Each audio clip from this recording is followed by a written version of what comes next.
What is going on, Raider Nation? It's your boy Sanjit back at it with another video. The Raiders have fallen to 1-3, and this season is not looking good for the Raiders up to this point. But I do think we've seen some strides kind of made on the offensive side.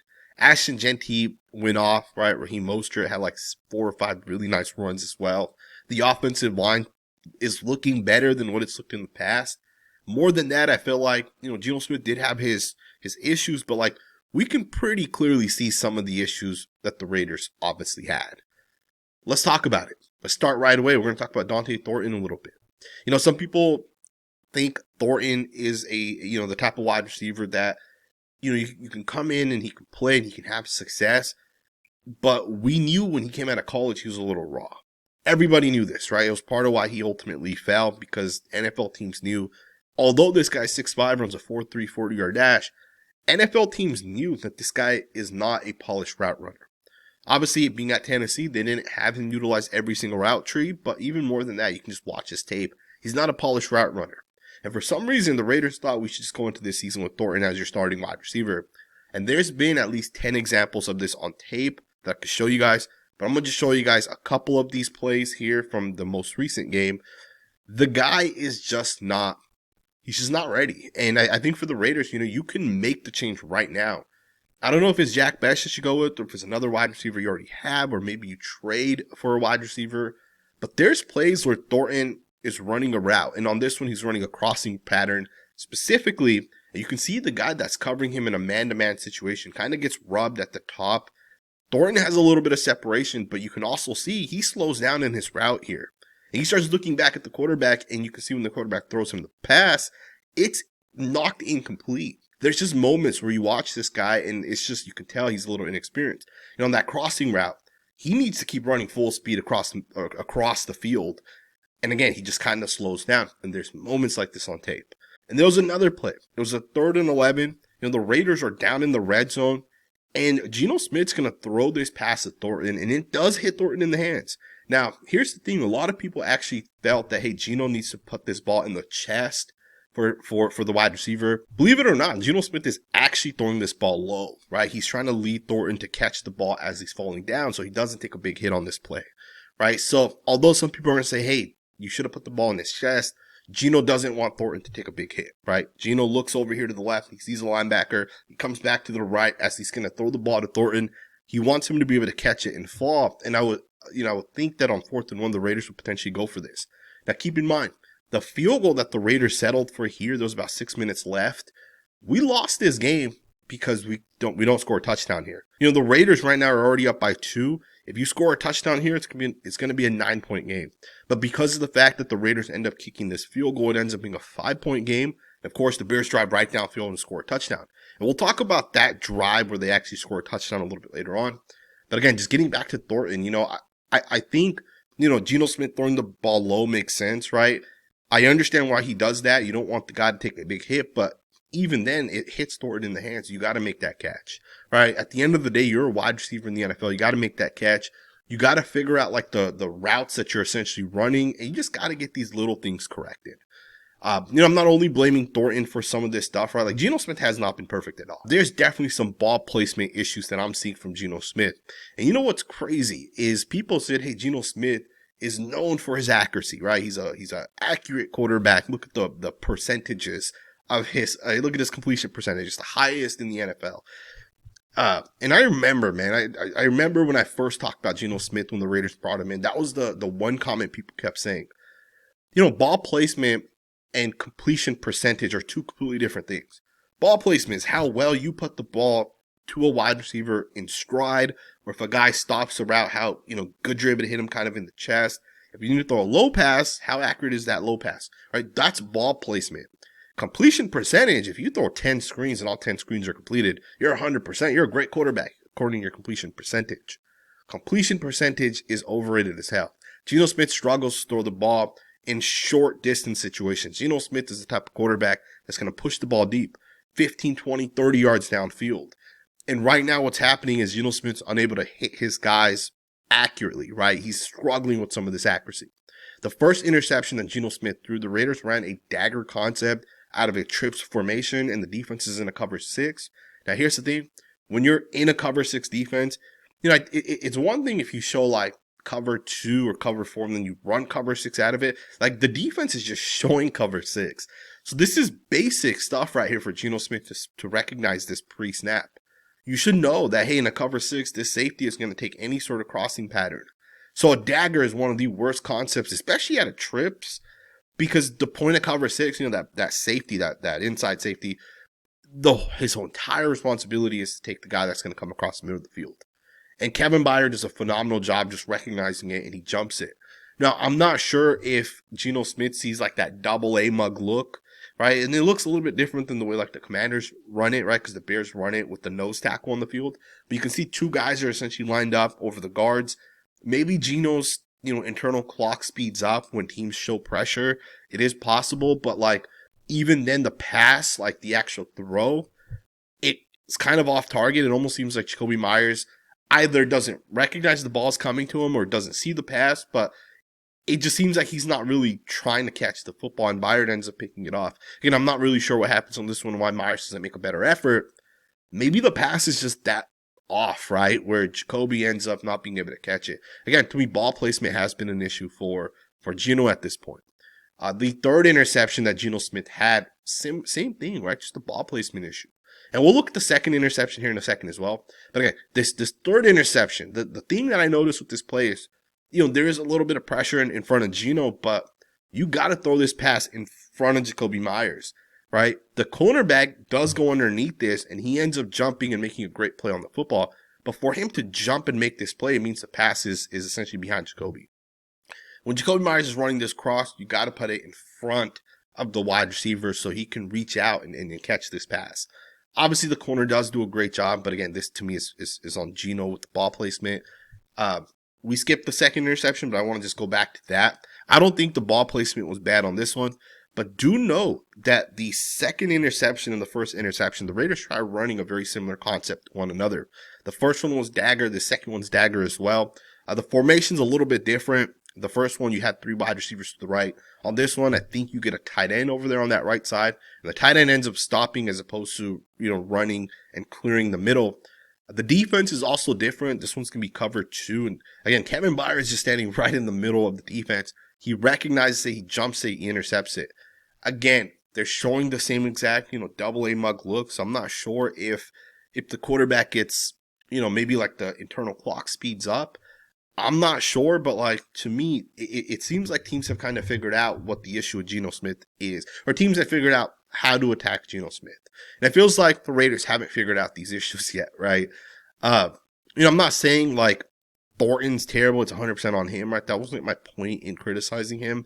I just feel like the Raiders have made some wrong decisions up to this point, specifically Pete Carroll.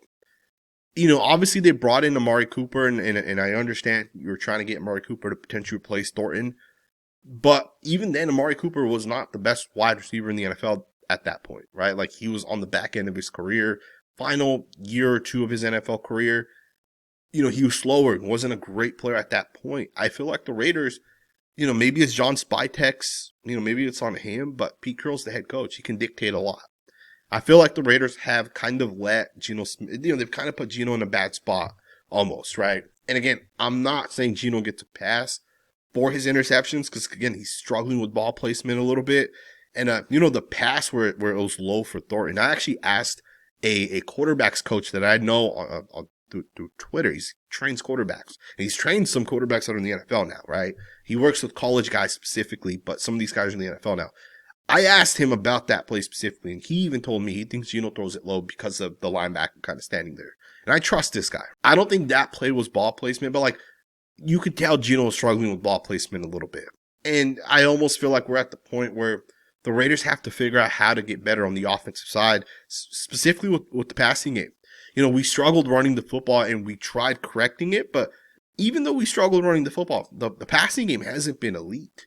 Against the Commanders, Geno had like 120 yards before the game was over, and then he just racked up those garbage stats, right? The same thing happened, in my opinion, in week 1, right? We struggled a little bit, and then Geno kind of, in like the third or fourth quarter, has 2 good drives. But like outside of that, the Raiders have played a lot of bad football, in my opinion, right? One of the big changes the Raiders made going into this game was obviously they rolled forward with Jackson Powers-Johnson. I felt like Powers Johnson did a phenomenal job for the Raiders. Truth be told, this is one of the elite players in the NFL. I think you can just watch the tape and figure it out yourself.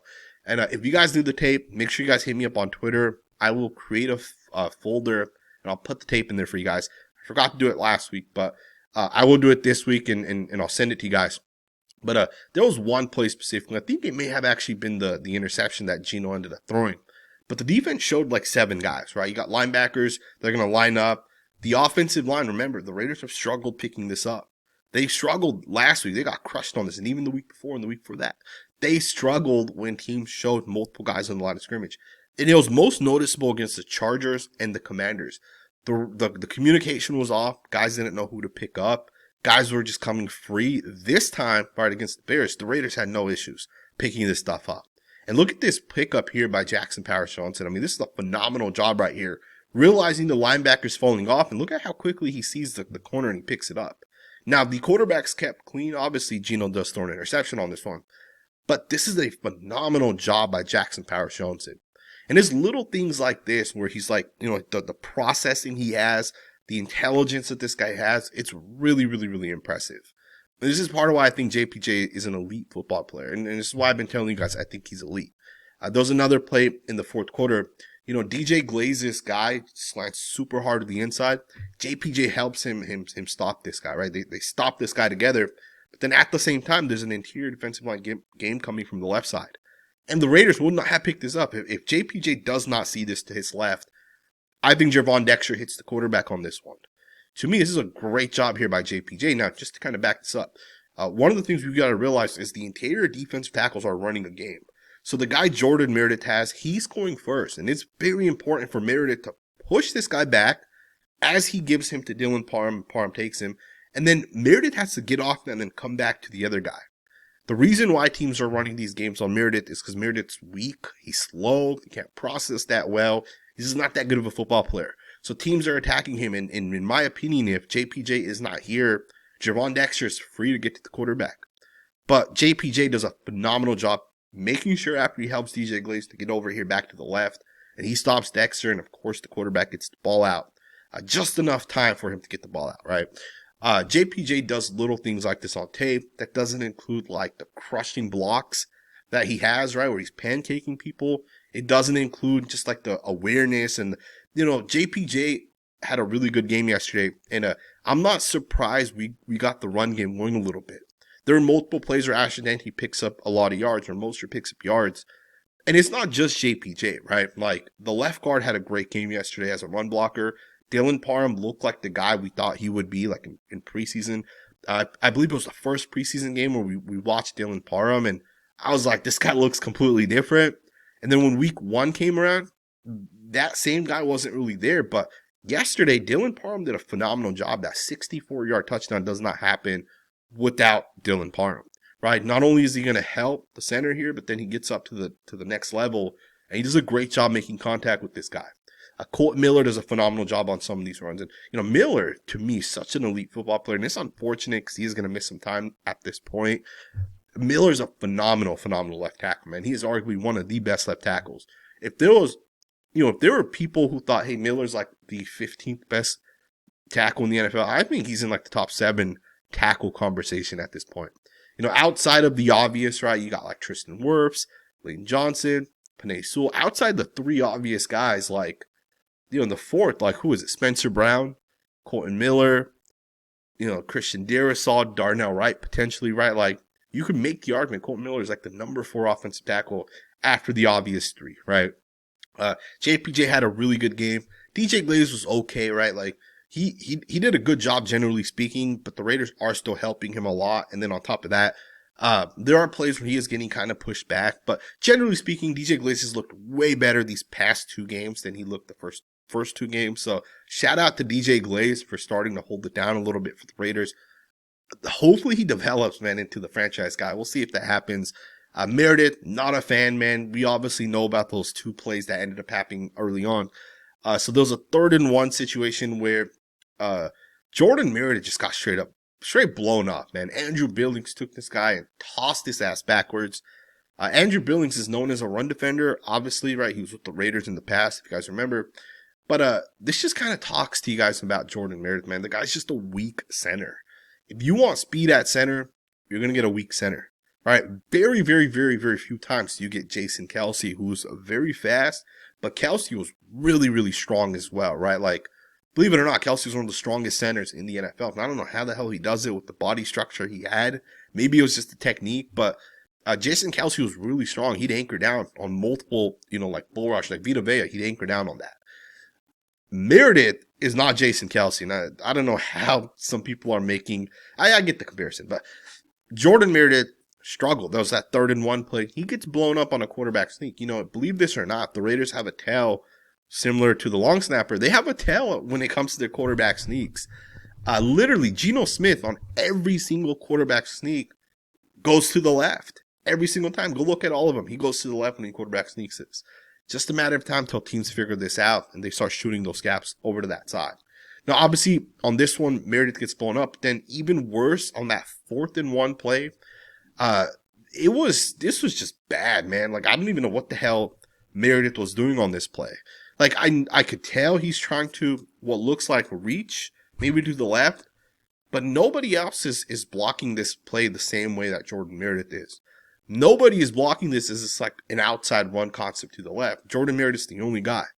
So for some reason, either this guy had a concussion in that moment or this guy thought that the play call was a zone run to the left, because everybody else just blocks this like you would like a power concept.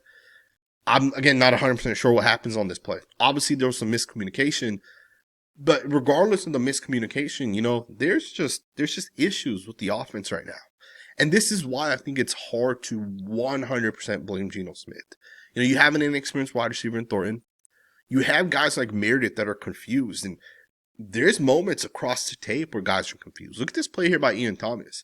Ian Thomas is running a split zone action, and he stops like he's in pass pro. But this is not a passing play. This is a running play. The play picks up nothing. Ian Thomas, this guy blows it up. But what Ian Thomas is doing is he's utilizing that split action technique. On a run play, he would essentially just cut this backside defensive end. But on a play action, you stop yourself, right? You're trying to show you're running a split zone, but it's a play action pass. Now on this one, he's obviously confused. He thinks it's a passing play. On the 4th and 1 play, Jordan Meredith thinks, hey, I'm supposed to reach block on this play, but it wasn't a reach block because nobody else is reaching anybody. So there is confusion, which is why I'm saying you can't 100% blame Geno Smith, right? There's confusion out there. Guys are confused, which tells me that Chip Kelly's offense is not installed properly. Either he has way too many calls and he's trying to do way too many things early on, right? Remember Paul Guenther had this situation happen when he was here with the Raiders. Paul Guenther had so many play calls. He had like 30 third down play calls and 30 first down play calls that guys are just confused. And right now, I feel like that's kind of happening with the Raiders offense. Now, obviously that's me speculating a little bit. At some point, someone might actually say that. But right now, I feel like guys being confused. It's so early on in the process. Guys should not be confused. The confusion should only happen when you're like a third-year coach and everybody else is 3 years into the system. And then you bring a rookie in or you bring in a free agent and that guy gets confused. You're early on in the process. Everything you do should be simple right now. You look at the Bears offense right now. Ben Johnson has not opened up his playbook yet. He's just doing the very, very basic things right now to get that offense ready. And I feel like right now we're having an offense that's struggling understanding kind of what's happening. There was a separate play in which Trey Tucker was supposed to go in motion. He didn't. And then the Raiders ended up burning a timeout. And Geno Smith chewed out Trey Tucker. So there's moments where the Raiders are struggling. And, again, Meredith had the 3rd and 1 play where he got blown up. The 4th down play, he was just confused. And, don't get it wrong. There's a lot of plays where Meredith just kind of gets his ass kicked out there. But, like, even Meredith, I don't think is the biggest problem right now for the Raiders by any means. I don't even think it's Geno Smith, to be 100% honest, guys. I really do think right now this offensive coordinator is failing the Las Vegas Raiders. I think Chip Kelly is a much bigger issue than what people realize. And the thing is like, I think as Raider fans, we're not going to understand like how big of an issue this is until, at some point, maybe it'll click for all of us, right? But it's hard to also know because, when you watch a game, you're watching the quarterback. So if the quarterback doesn't throw the ball and he gets sacked, you're saying, why is he not throwing the football? But maybe the concept and the spacing downfield is not right. There's something wrong with the Raiders offense, and I'm telling you guys, I'm pretty sure Chip Kelly's the issue. Let's switch focus, man. Let's talk a little bit about the defense. Yesterday the defense had a pretty damn good game. We don't need to talk about Maxx Crosby because we know what Maxx Crosby is. I did check the PFF Ultimate tool that I use with Maxx Crosby. He had the greatest game ever, right, that I've come across. And remember, I do videos on the Football Scout channel where I'll do like a random week I'll talk about Jalen Carter, or a random week I'll talk about, Will Anderson or whatever. Jalen Carter had the greatest game ever that I had ever seen from like a stat perspective, right? PFF Ultimate does this stat where they do it's called like PFF positive plays. And Jalen Carter had 16 last year. And it was the greatest game statistically that I had seen. Maxx Crosby had 20, which is now technically the new greatest that I've ever seen. He had 20 positive plays. And the tape backs it up, right? And I don't think we need to really talk about Maxx Crosby, because Maxx Crosby is the type of player that we know he is. He's an elite football player. And last week people were criticizing this guy, which is just crazy to me because the tape does not lie. Right, the tape is the tape, and the Raiders played a good offensive line. The Chargers have a good offensive line. The Commanders have a pretty good offensive line. Even the Patriots have revamped their offensive line. So the Raiders have played 3 good offensive lines, and then for the first time we played the Bears. And the Bears aren't generally a bad offensive line, but their right tackle, who I think is their best offensive lineman, was out. So that kind of made it tough. And then their left tackle, who's now been their left tackle for 4 years, he went out after the first 10. So they had 2 rookies, or they had a second year in Theo Benedict at left tackle, and then they had Ozzie Trapillo, who's a rookie at right tackle. The Raiders crushed them, man. And it wasn't just Maxx Crosby. Malcolm Koonce had some really, really, really nice plays. He had, I think, 10 or 11 positive plays according to this PFF Ultimate tool. Malcolm Koonce starting to flash a little bit. He's starting to look like the guy we once knew him as. Now, he's not that guy right now yet, right? It's going to still take him maybe another 6 games or so to really get right. And even then, it might take him an entire year to really, really get right. But Malcolm Koonce is starting to flash, right? And he's starting to make plays. And, the one positive, if there's any positives to an ACL injury, is guys can no longer just rely on their movement, right? Or their athleticism, right? Guys have to start to fine tune their techniques. They have to start to say, hey, let me figure out a cross chop. Let me figure out a ghost rush, right? Let me start figuring out certain pass rush moves. And, again, I'm not saying it's positive that he got hurt, but a positive that comes out of it is guys have to start fine tuning their technique. Can't only rely on your athleticism.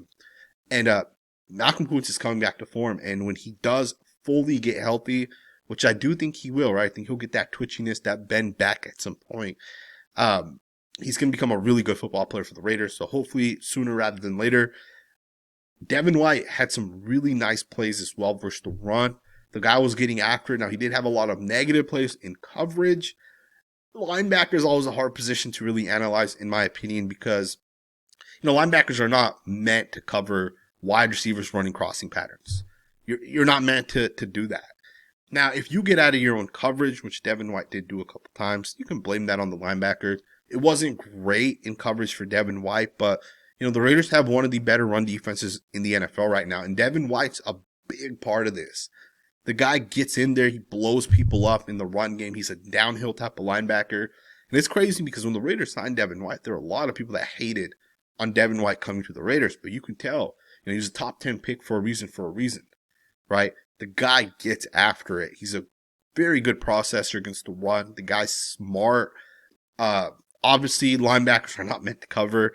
And the Raiders had some struggles from some of their linebackers as well.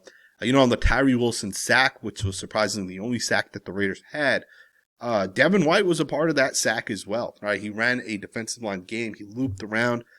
Tyree Wilson, the guy that was blocking him, let him go to pick up Devin White, who was looping around on a defensive line game. And Wilson just kind of, scraped through there, and he ended up getting the sack. It was a nice play. It was a nice design for the Raiders, but we didn't really have a lot of sacks in this game. For all the pressures, it did not translate to sacks. But we do also have to recognize Caleb Williams does not take a lot of sacks, right? And especially this year, he's now a year 2 quarterback. He's fast. He can move really well.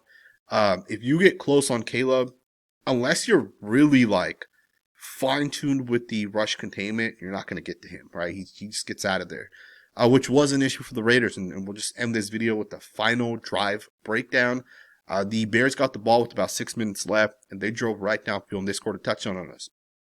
There were multiple moments within that where the Raiders were just out of, I shouldn't say they're out of their gap. It just wasn't great, right? Like, guys are just making mistakes, and maybe it was because the offense didn't have the type of success that we wanted them to have, right? Like, I think the Bears had the ball for like 34 minutes in that game, and there was just so many more snaps that the Bears had on offense than what the Raiders had on their offense. And again, maybe that was because we had a 64-yard touchdown where we didn't have to drive, right? Just bam, touchdown like that. And then even Mostert had a couple of nice runs. So maybe that was why we didn't have as many plays. But on the final drive, there were just so many breakdowns. The Raiders run a defensive line game, and Thomas Booker literally just runs right into the center for whatever reason. And you see the right guard just easily picks up. I believe this is Darnay Holmes just coming off the edge. But this play right here, and this is part of where Thomas Booker has to be coached a lot better. And I know a lot of people might disagree with this, but as a coach, if you're a coach right here, the way this play works is if Thomas Booker makes contact with number 73, he holds 73 and then he goes into the center. And he holds those two blocks. And I'm not saying actually hold them and get called for a penalty. But what Thomas Booker can do is he can attack the inside of this right guard, which could technically allow Darnay Holmes to go free. Why blitz if it's not going to work? Why bring that extra guy when Thomas Booker does not run this the right way? And on this one, obviously, not only does he get picked up perfectly, but then Thomas Booker doesn't even contain the quarterback, and the quarterback just kind of takes off running. Now, we do got to realize when in the NFL, when teams are pass rushing a quarterback like Caleb Williams, like Patrick Mahomes, like Lamar Jackson, the point in pass rushing these guys is certain guys will get called with a rush contain. Now, I'm not sure if Thomas Booker was the guy on this one. I don't know if they even had a rush contain given their blitzing. But someone has to contain the quarterback. And, Thomas Booker not only doesn't run the it's not a defensive line game, but not only does he not stunt or slant, I guess would be the right word. He doesn't not only slant the right way, he gives it away too easily. The right guard picks it up, but then no one contains the quarterback and you pick up 12 yards. This was the final drive, right? That was another play. Koonce. He takes the tight end, he pushes him right back, and the quarterback just quickly gets out of the pocket, and Caleb hits the wide receiver for 13 yards.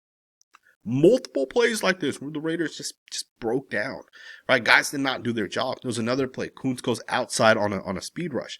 Now, here's the thing. You're not told to go outside unless there's a guy underneath it containing the quarterback. And on this one here, Jonah Laulu, I'm not sure if he has a rush contain. I'm going to assume he does. He doesn't get to Caleb Williams. Caleb Williams runs away and he picks up 6 yards. Breakdowns over and over and over again were happening on that final drive. I think the worst play was the 3rd and 4 when the Bears were all the way down, within scoring distance. It was a 3rd and 4. And the Bears decided to run the football, and Jermaine Pratt, who actually goes free on this play, he literally blitzes, he's free, actually just misses the tackle on this play. And instead of this being a 2-yard loss potentially, right? Maybe the Raiders are now in a 4th and 5 or 6, right? Where the Bears now have to still go for it because they're technically down by, I think, 5 points at this point. Instead of being 4th and 5 or 6, they actually pick up the first down. Now they're at the 2-yard line with 4 opportunities to score a touchdown. So Jermaine Pratt could have made that tackle and it would have changed this game.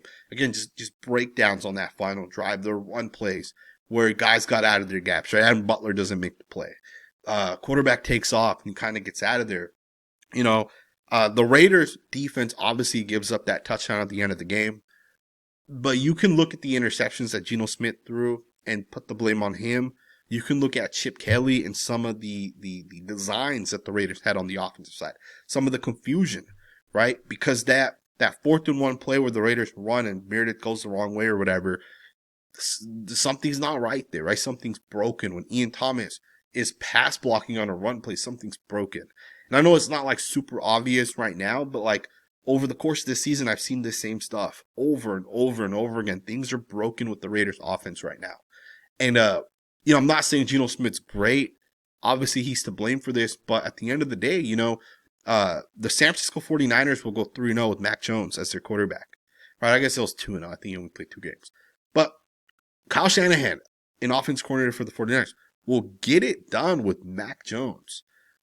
You know, people, if you ask, they would say that, hey, Geno Smith's a much better quarterback than is Mac Jones. And I'm being honest with you guys, man. The Raiders' offense right now is better. The player, the talents that we have is better than what the 49ers had the past 2 games, right? The Raiders are better. And what's crazy is you can look around the NFL, like the most explosive offenses right now. You got like the Cowboys, the Packers. You have the Seahawks are one of the most explosive offenses. You have these teams with great offensive coordinators that are doing a really, really good job. And then you have the Raiders that are struggling. And again, I know things looked a lot better in this game, especially running the football, but part of that also is because the Bears do play light boxes, of course, and the Raiders were able to find those lanes and they were able to hit for some nice yards. But the concepts that we're running, I still think there's an issue with them. I think Chip Kelly is not a good offensive coordinator right now. And maybe he can prove over time that he is a good coach, because we've seen him be a good coach in the past, but right now it doesn't look good. So let me know what you guys think, man. I hope I didn't complain too much in this video. Obviously, I'm very frustrated as like a diehard Raider fan. I expected so much more from this season. It doesn't get easier, but you do have some matchups that you should be able to win. You should be able to beat the Colts. I know they're a good team, but you should still be able to beat them. Maybe what the Rams did yesterday would give the Raiders an idea of how to be able to beat a guy like Daniel Jones. Then you have the Titans, who have not won a football game yet. You should be able to win that game as well. And then you can go into this Chiefs game with a little bit of momentum potentially. All right, you could be 3-3 going up into that Chiefs game. Who knows what could happen? The Chiefs at the end of the day is a divisional game. That game's going to be close in my opinion. Right? Maybe you go 4-3 going into the bye. You could easily also just end up being like 1-5, 1-6, whatever. So we'll see what ends up happening, man. Frustrating season so far, but it's not over. 13 games left, right? So very, very long season. Let me know what you guys think, man. Thumbs up, subscribe, and I'll see you guys next time with another video.